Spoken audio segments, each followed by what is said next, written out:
You ever pour your heart and soul into a project, only to get that piece of critical feedback right at the very end? When it's way too late to change anything? It's beyond frustrating. We've all been there. Well, today, we're going to break down a really powerful leadership framework that's designed to fix that exact problem. It's called the Art of the Mid-Engagement Review, and honestly, it's a method for giving feedback when it can actually make a difference. It might just change the way you lead. Let's get into it. So here's our game plan. First, we'll nail down exactly why traditional feedback just doesn't work. Then we'll introduce a really simple analogy that's going to reframe the whole concept for you. From there, we'll get super practical, walking through the 5-step process, how to actually make it work, and finally, how to prove it's making a real impact. Okay, so let's start with the core problem, the feedback failure. We're going to look at why waiting to give feedback isn't just unhelpful, it's a massive wasted opportunity. I mean, this is the big question, isn't it? We so often save performance reviews for the very end of a project. We treat them like an autopsy on work that's already done. But think about it. What good is an autopsy for the person on the table? By then, the game is over. The chance to change things is long gone. And the source material on this, it really doesn't pull any punches. It calls this out not as just some process flaw, but as a core failure of leadership. Because let's be real, when we hold back feedback, we're failing our #1 duty to develop our team and make sure the project actually succeeds. So if the old way is so broken, what's the alternative? Well, the alternative is what this explainer calls a halftime huddle. And this is where we shift our entire mindset away from doing that autopsy and into active coaching. And here's the difference in a nutshell. The old way, it's that end-of-season autopsy. It's totally backward-looking, it's way too late to change the score, and it just fixates on everything that went wrong. But the new model, that's the halftime huddle. It's coaching in real time. You review the first half, you adjust your strategy for the second, and your entire focus shifts to just one thing. How do we win? Now, the concept is powerful for sure, but it's pretty useless without a playbook. And that brings us to the really practical part, the review process, a 5-step framework that's totally designed for growth. So first, let's get crystal clear on what this is. A mid-engagement review is not some casual chat by the water cooler. No, it is a structured process that happens at the project's halfway point.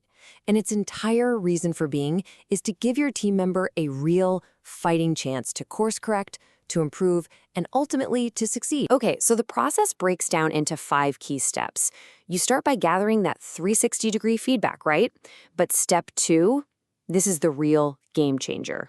You deliver their final rating right there at the midpoint. Just think about that for a second.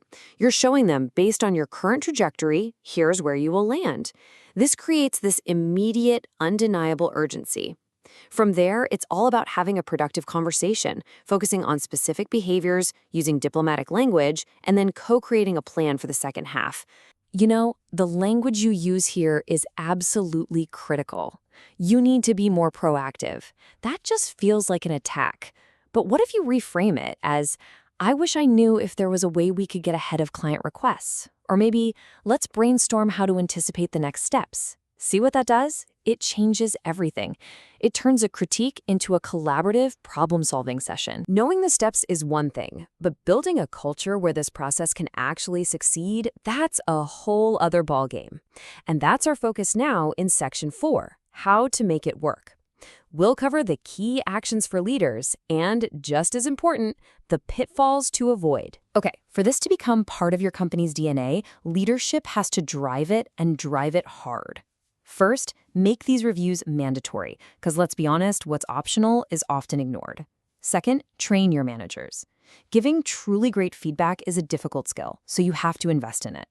Third, and this is so crucial, you have to separate these reviews from compensation talks. You want total honesty, and money just clouds the conversation.